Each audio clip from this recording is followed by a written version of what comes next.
সুচিস্মিতা আর এই মুহূর্তে আমি চলে এসেছি জজবাত 24 বাংলার পক্ষ থেকে শ্রী বালাজির পয়লা বৈশাখের উদযাপনে। তাদের এই পয়লা বৈশাখের উদযাপন কিভাবে হচ্ছে সেটা তুলে ধরবো আপনাদের সামনে। তার পাশাপাশি কথা বলে নেব এখানকার বিশেষ মানুষগুলির সাথে এবং জানবো যে তাদের নববর্ষ তারা কিভাবে উদযাপন করছেন।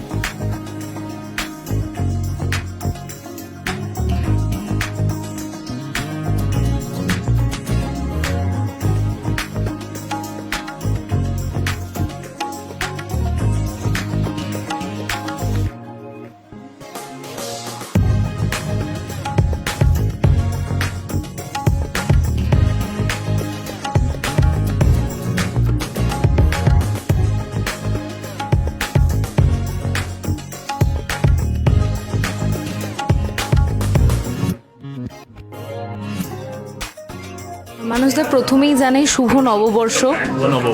আর আজকের এই দিনটায় খুব সুন্দর করে পুজো হচ্ছে অফিসে, আমরা দেখতেই পাচ্ছি।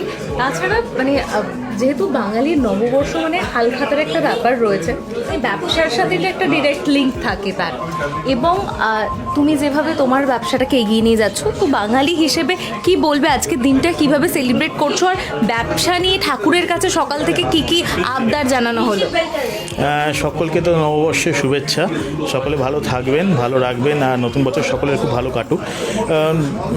হ্যাঁ, অবশ্যই আমরা আমার সারাক্ষণেরই ইন্টেনশন যেটা আমি চাই বা করিও, সেটা হচ্ছে যে ব্যবসা নিয়ে, ইকোনমি নিয়ে একটা চর্চার মধ্যে থাকা। তো আজকেও আমার এই যে গ্যাদারিংটা, এটার মূল উদ্দেশ্য শুধুমাত্র যে একটা পুজোর গ্যাদারিং তা নয়। এখানে কিন্তু যারা রয়েছে কলকাতার এই বিজনেস ইকোসিস্টেমে, স্টার্ট আপ ইকোসিস্টেমের ছেলেমেয়েরা রয়েছেন এবং অনেক স্টলওয়ার্ডরাও আমার এখানে আসেন। তো এটা একটা ইউনিক প্ল্যাটফর্ম যেখানে নাকি স্টার্ট আপ থেকে শুরু করে বিজনেস স্টলওয়ার্ডরাও আসছেন, তারা একই মঞ্চে অনেক বেশি নিজেদের ইন্টারাক্ট করতে পারেন।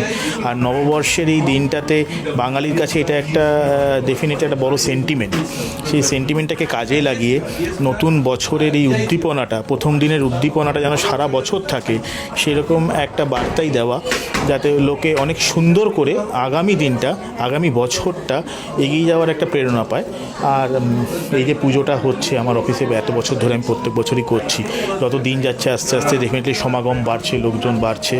সেরকম একটা জায়গায় দাঁড়িয়ে আমরা কিন্তু একটা জিনিস দেখছি, সেটা হচ্ছে যারা আসছেন এবং এসে কিন্তু কেউ সবাই সবার সাথে ইন্টারাক্ট করছেন। আমার যারা শ্রী বালাজির যারা ক্লায়েন্ট, তারা আসছেন এবং তাদেরও খুব ভালো লাগে যে এই দিনটায় আমিও অনেকের সঙ্গে দেখা করতে পারি, যাদের সঙ্গে আমার সারা বছর দেখা হয় না।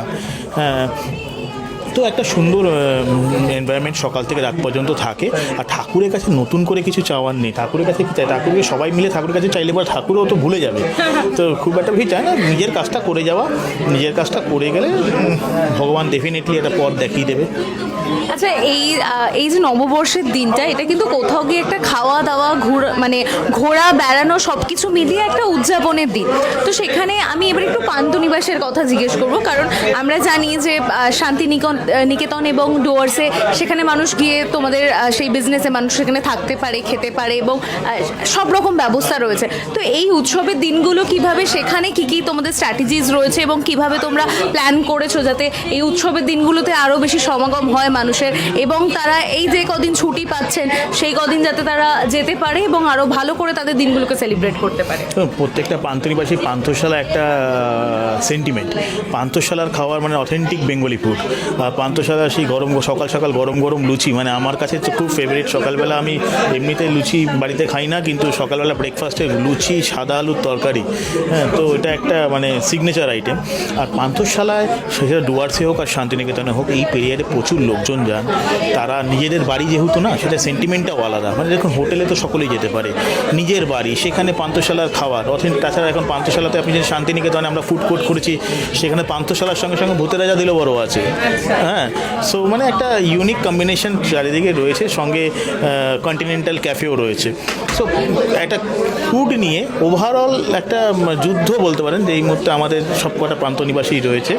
তো সেখানে লোক আসুন, যারা শান্তিনিকেতন আসেননি তারা তো অবশ্যই শান্তিনিকেতন আসবেন, ডুয়ার্সে আসবেন। আর দীঘাতে তো আমাদের একটা হিউজ ইউনিক প্রজেক্ট আসছে। সো যারা পান্থনিবাস এখনও পর্যন্ত কি অনেকেই জানেন না, তাদের বলে রাখি যে বাঙালি হয়ে পান্থনিবাসে একবার না যাওয়াটা কিন্তু ক্রাইম। অবশ্যই পান্থনিবাসে আসতে হবে, পান্থশালায় আসতে হবে, পান্থশালায় খাবার খেতে হবে, হ্যাঁ, লুচি, মাংস। ইনফ্যাক্ট তুমি আজকে আমাদের অফিসেও দেখবে আমরা জেনারেলি যে বাঙালি একটা ননভেজ খাবো, কিন্তু আমার পুজোর দিনটা না আমি একটু সবসময় ভেজ থাকে। আজকে আমার মেনুটাও কিন্তু খুব ইউনিক। ছোলার ডাল, লুচি, গরম গরম লুচি, ছোলার ডাল, খিচুড়ি, লাবড়া, আমের চাটনি, পায়েস, মিষ্টি, মানে সেই বাঙালি আনার যে পুজোর যে বাঙালির ফিলটা, তো সেইটা দিয়ে আমাকে অনেক বকাবকিও করে অনেকে ননভেজ খাওয়াই না বলে, বাট আমি পুজোর সময় একদম ননভেজ খাওয়াবো না। সেগুলো পরে তাদেরগুলো ডিউ থাকলো, সেগুলো পরে। হ্যাঁ, আচ্ছা, এই যে বলে যে দীঘায় আসতে চলেছে, তো এই দীঘারটা কি নতুন বছরেই সেই শুরুটা হচ্ছে? দীঘা আমাদের কাজ চলছে, আমরা ইস গভর্নমেন্ট মানে after the stable government and all আমরা অফিসিয়ালি লঞ্চ করে দেবো।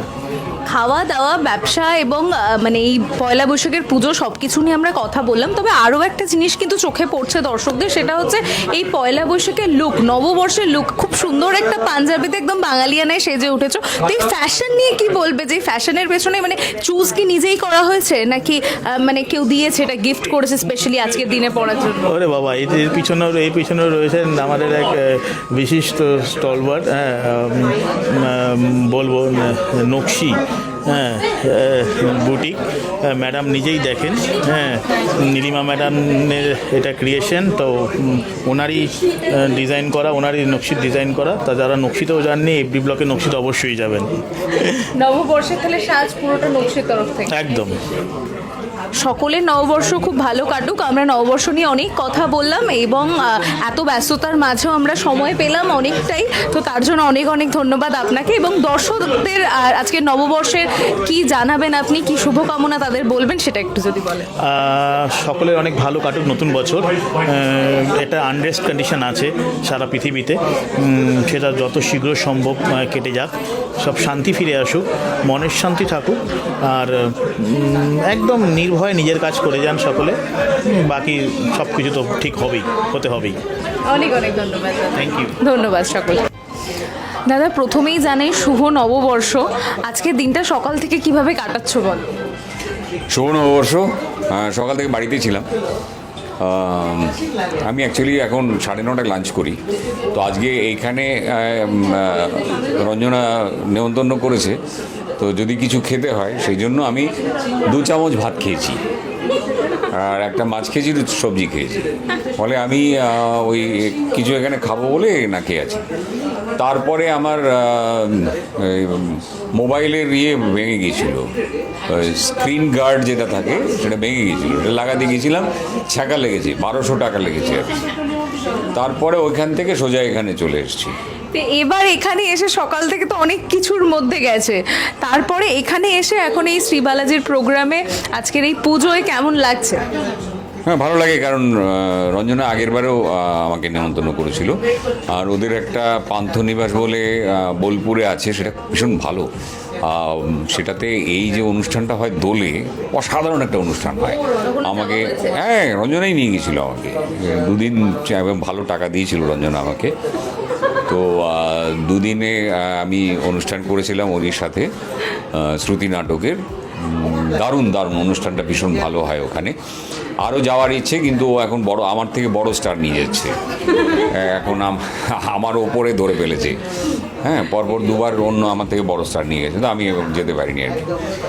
এই পয়লা বৈশাখের দিন মানে এই যে বললেন যে 9:30 সময় খাওয়া হয়ে যায়, তো এগুলো তো একটা ডায়েট মেনটেন করা হয়, কিন্তু এর বাইরে বেরিয়ে গিয়ে এই অনুষ্ঠানের দিনগুলোয় কি একটু কিছু ভালো মন্দ খাওয়ার হয় বা খেতে ইচ্ছে করে? ইচ্ছে করে, কিন্তু আমি খাই না, কারণ আমি খুব সব খেতে ইচ্ছে করে, মাটন খেতে ইচ্ছে করে, কিন্তু খেতে পারবো না। পয়লা বৈশাখীতে আমি ছোটোবেলা থেকে দেখতাম ওই বাড়িতে মাটন হতো, যদিও একেবারে ছোটোবেলায় আমি খেতে পেতাম না, মাটন কেনার পয়সা ছিল না। তারপরে মানে আমি যখন রোজগার করতে শুরু করলাম, তখন মাংস ভাত হতো পয়লা বৈশাখে। আমার বউ খুব মাটন খেতে ভালোবাসতো, তো মাটনটা আমি ছেড়েই দিয়েছি জীবন থেকে, কারণ ওটা আমার অনেক রকম সমস্যা আছে আর কি। খাওয়া দাওয়ায় তো একটুখানি মানে যেহেতু ডায়েট তার সাথে শারীরিক সুস্থতার জন্য অনেক রকম মানে বাধা এসে গেছে খাবারের ক্ষেত্রে, কিন্তু এই যে পয়লা বৈশাখে নতুন জামা পরার একটা বিষয় থাকে, সেটা কি এখনো চলছে? মানে ছোটবেলা থেকে এখনো অবধি সেই নতুন জামার বিষয়টা কি রয়েছে?